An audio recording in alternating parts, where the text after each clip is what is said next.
انس بن مالک رضی اللہ تعالیٰ عنہ روایت کرتے ہیں کنا جلوسا مع رسول اللہ صلی اللہ علیہ وآلہ وسلم فقال یطلع الآن علیکم رجل من اہل الجنہ۔ مجلس تھی، آقا علیہ السلام تشریف فرما ہے، ہم آقا علیہ السلام کے ارد گرد بیٹھے تھے۔ اچانک حضور علیہ السلام نے فرمایا اپنے صحابہ سے، فرمایا ابھی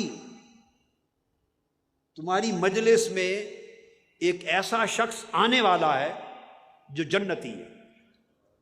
آپ نے خبر دی، فرمایا ابھی اسی لمحے ایک شخص داخل ہوگا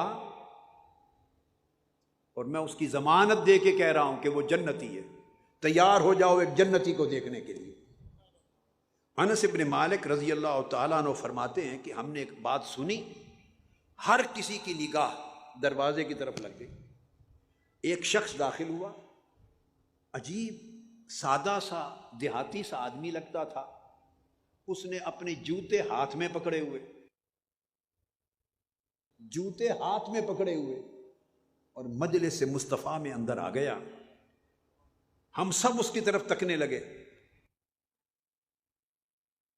آقا علیہ السلام نے فرمایا دیکھ لو اسے، جنتی۔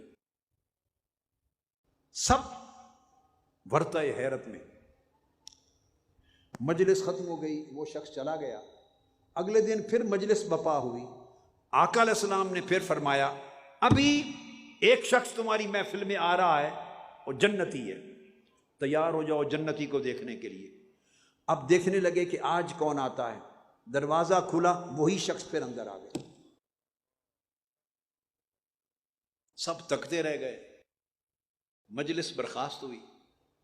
تیسرے دن پھر ہم آقا علیہ السلام کے حضور میں بیٹھے، آقا علیہ السلام نے وہی کلمات پھر دہرائے، ابھی اسی لمحے ایک جنتی داخل ہونے والا ہے۔ عین اس لمحے ادھر آقا علیہ السلام فرماتے، دروازہ کھلتا تو تیسرے دن بھی وہی شخص داخل ہو جاتا، تینوں دن ایک ہی شخص آیا۔ حضرت عبداللہ بن عمرو رضی اللہ تعالیٰ عنہ فرماتے ہیں اس حدیث کے واقعہ میں کہ میرے دل میں بڑا شوق ہوا کہ اس شخص کا عمل کیا ہے کہ آج 3 دن سے آقا علیہ السلام فرما رہے ہیں کہ ابھی جنتی آ رہا ہے اور بدل کے کوئی دوسرا شخص نہیں آیا، ہر روز یہی آتا ہے۔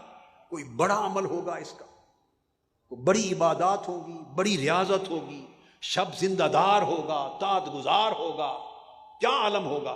کہتے ہیں میں اس کے پیچھے پیچھے چل پڑا جب مجلس ختم ہوئی، اور راستے میں چل کے کہا کہ میری آرزو ہے اگر اجازت دیں تو 3 دن 3 راتیں آپ کے ساتھ آپ کے گھر میں گزاروں۔